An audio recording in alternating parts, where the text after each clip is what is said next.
बहुत भाग्यशाली हैं कि आप अभी के टाइम में जी रहे हैं। जिस टाइम पे पाप इतना ऊपर सर पर नहीं चढ़ा है। आप खुशी से, आप 2 टाइम का खाना मिल रहा है, आपको 4 टाइम का नाश्ता मिल रहा है, आप एसी की हवा ले रहे हैं, पंखे में लेट रहे हैं, टहलकर घूम रहे हैं, मॉल घूम रहे हैं, तो आप थैंकफुल करिए उस ईश्वर को कि कोई आपके जान के पीछे नहीं पड़ा है।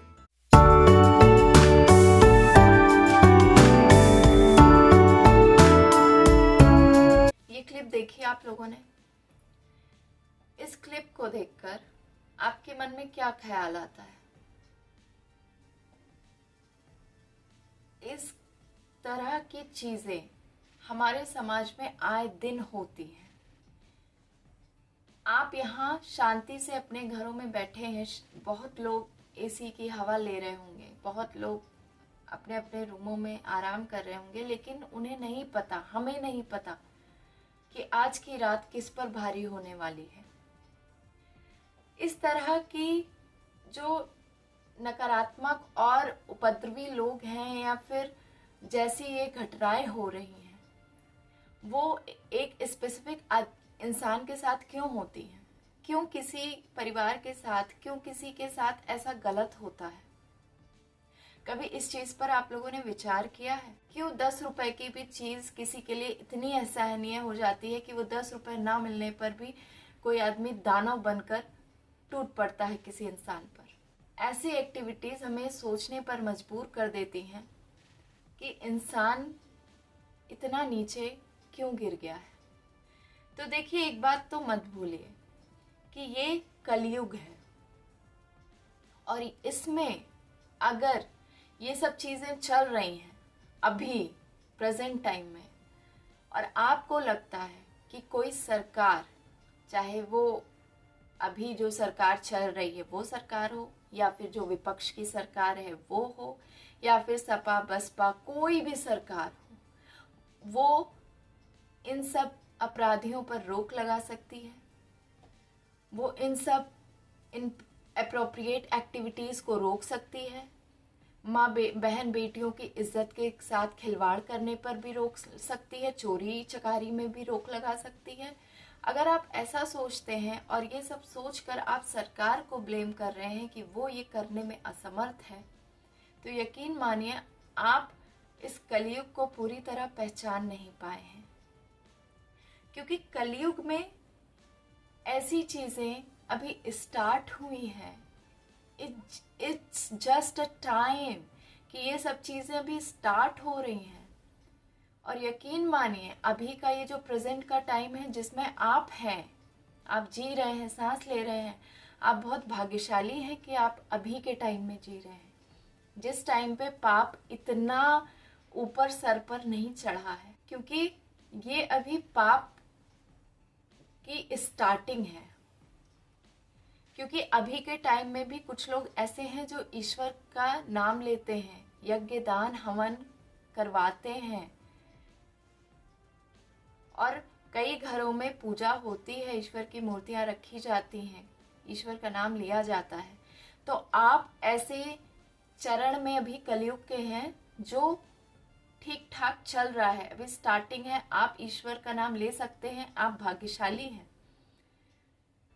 क्योंकि जब ये सब चीजें और आगे बढ़ेंगी ना, तो शायद आप रहेंगे नहीं, और उस टाइम आप अपने आप को खुशनसीब समझेंगे कि आप नहीं रहेंगे। क्योंकि अत्याचार इतना सर पे चढ़ा होगा कि लोग ईश्वर का नाम भी लेने से कांपेंगे। सोचिए वो टाइम कितना दर्दनाक होगा जब इंसान एक एक सांस फ्रीडम के लिए तड़पेगा और उसे ऐसे ही मार दिया जाएगा बिना किसी रीजन के। तो अभी का ये जो चरण है, और आप सरकार को ब्लेम कर रहे हैं कि उसने ये, कोई सरकार नहीं कर पा रही है, कोई ये नहीं, तो आप यकीन मानिए कि ये सच है कि कोई सरकार इस चीज पर रोक नहीं लगा सकती।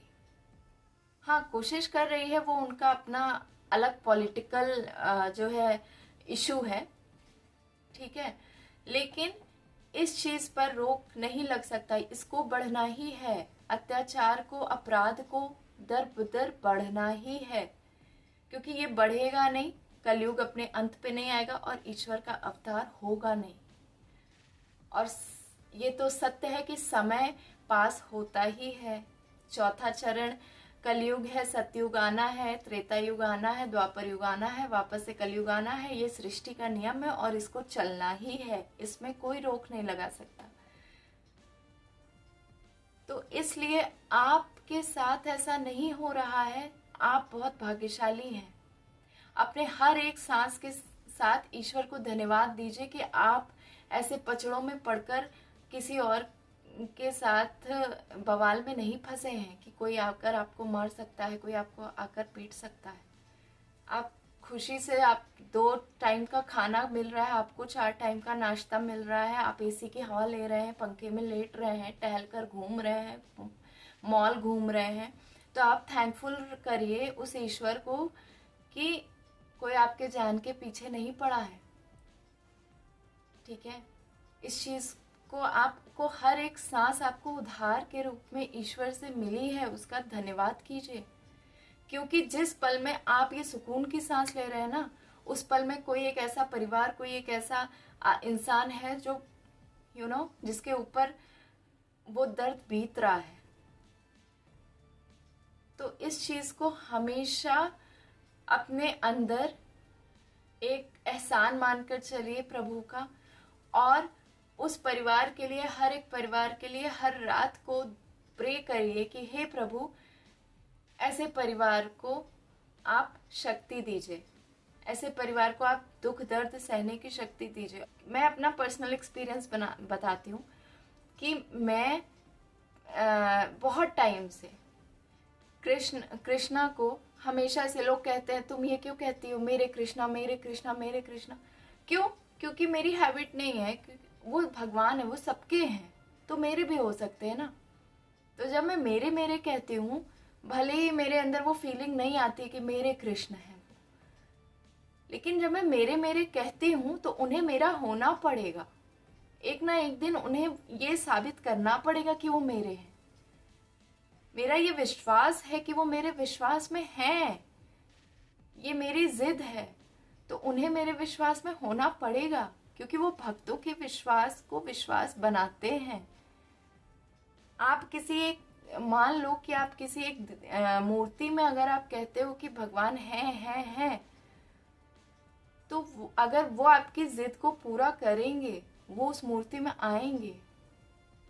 आपको बस अपना विश्वास बनाकर रखना है, ठीक है।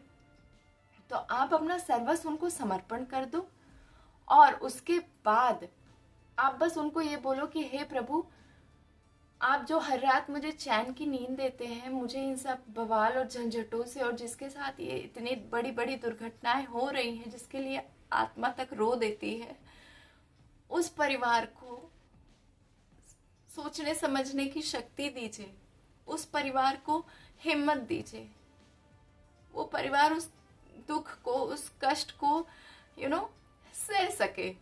ठीक है, I am sorry, I am getting emotional, but आप हर रात ये प्रे कर सकते हो, ठीक है, हर परिवार के लिए। ये आपकी नियत है, आपकी फितरत है,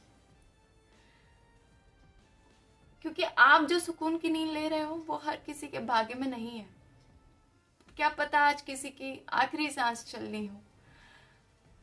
तो अपने हर एक सांस के साथ, हर एक सांस की कीमत को समझिए, उसके लिए प्रे करिए, हर उस परिवार के लिए प्रे करिए जो इन झंझटों को, इन अत्याचारों को सह रहा है, और ईश्वर से प्रे करिए कि उन्हें सद्बुद्धि दे कि वो आप में मन लगाए।